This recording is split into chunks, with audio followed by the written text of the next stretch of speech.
হ্যাঁ, নিয়ে নিচ্ছি 1 বাটি মুড়ি।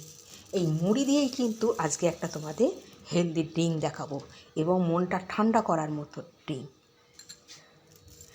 যেটা হোলির দিন হোলি রং খেলে এসে তোমাদের 1 গ্লাস যদি এইটা খাও তো মন প্রাণ জুড়ে যাবে, আর খেয়ে মনে হবে চল ওঠ আর একবার ট্রাই করি রং খেলার জন্য।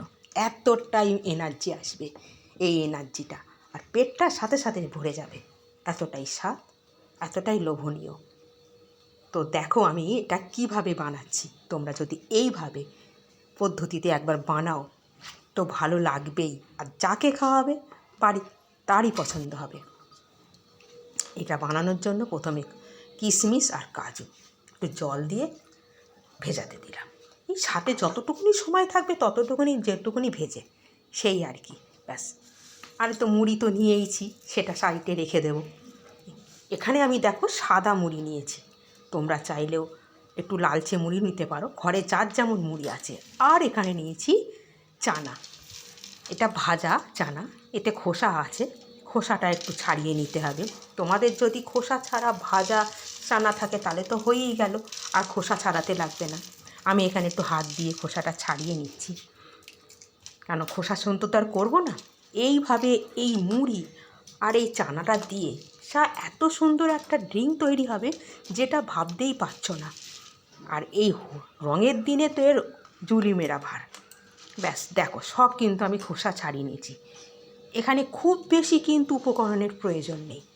এটা সাইডে রেখে দিয়ে নিয়ে নিলাম একটা মিক্সির জার। এই জারে নিলাম মুড়িটা, প্রথমে মুড়িটাই নিয়ে নেব, তারপরে ওই চানা, ভাজা চানাটা। এবারে নিয়ে নেব কাজু কিশমিশ, যেটা আমি ভিজিয়ে রেখেছিলাম সেটা নিয়ে নেব সবটা। এই কাজুটা আর কিশমিশটা একটু ভিজে বেশি সময় থাকলে না পেস্ট হতে সুবিধে হয়, আর একদম মিহি পেস্টটা দরকার। আর নিলাম এখানে চিনি, একটা স্বাদ মতন বুঝেই তোমরা বুঝতে পারবে যে কতটা চিনি দরকার, একটু মিষ্টি মিষ্টি হলেই ভালো লাগবে। ব্যাস, আর দিলাম জল পরিমাণ মতো। খুব বেশি এখানে আমি জল দিচ্ছি না, কারণ একটু ঘন করেই করছি। যখন তোমরা এটা খাবে তখন একটু আলাদা করে আবার জল মিশিয়ে নিতে পারো। এবারে মিক্সিতে একটা পেস্ট করো, একদম মিহি পেস্ট করবে।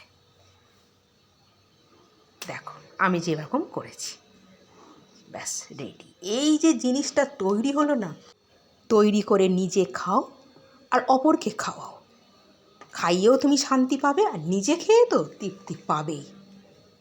তো এই রেসিপি যদি তোমাদের ভালো লাগে আর হোলির দিন যদি তোমাদের খুব কাজে লাগে এই রেসিপিটা বানিয়ে, তো প্লিজ আমাকে কমেন্ট করে জানাও, আর সাবস্ক্রাইব করতে যেন ভুলো না।